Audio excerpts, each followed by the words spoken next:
यार ये अजीब बात है। ऑफिस में जाना हो तो अच्छा लिबास पहन के जाना है, दोस्तों में बैठना है तो अच्छा ड्रेस पहनना है, शादी में जाना है तो अच्छे कपड़े पहन के जाने हैं। क्या अल्लाह के हुजूर हाजिरी का कोई इंतजाम नहीं है? उन्हीं कपड़ों में, जिन कपड़ों में सारा दिन खेलते रहे, नमाज का वक्त हुआ तो उन्हीं कपड़ों में अल्लाह के हुजूर हाजिरी दे दी। यार क्या ये नमाज से मोहब्बत है? क्या ये अल्लाह से मोहब्बत है?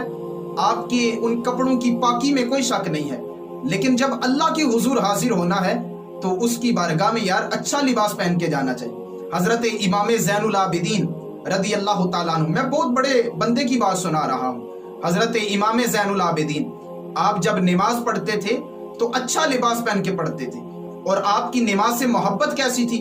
हजरत इमाम ज़ैनुल आबिदीन रदी अल्लाह ताला अन्हु, आप एक दफा नमाज पढ़ रहे थे, घर में आग लग जाती है, घर में चीखो पुकार शुरू हो जाती है, लेकिन आपको कानो कान खबर नहीं है। जब आप नमाज से फारिग होते हैं तो किसी ने कहा हुजूर घर में आग लग गई थी, तो आपने फरमाया मुझे तो पता ही नहीं है कि घर में आग लग गई, मैं तो अल्लाह के हुजूर हाजिर था। जब बंदा अल्लाह के हुजूर हाजिर होता है फिर उसे किसी चीज की खबर नहीं होती।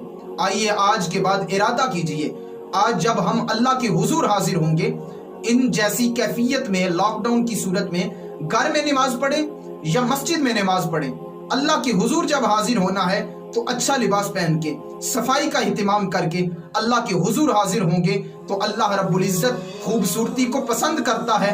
यकीनन हमारी दुआएं और इल्तिजाएं अल्लाह की बारगाह में कबूलियत। दीन की बात फैलाना सदक़े जारिया है। सवाब की नीयत से वीडियो को शेयर जरूर कीजिए। जज़ाकल्लाह।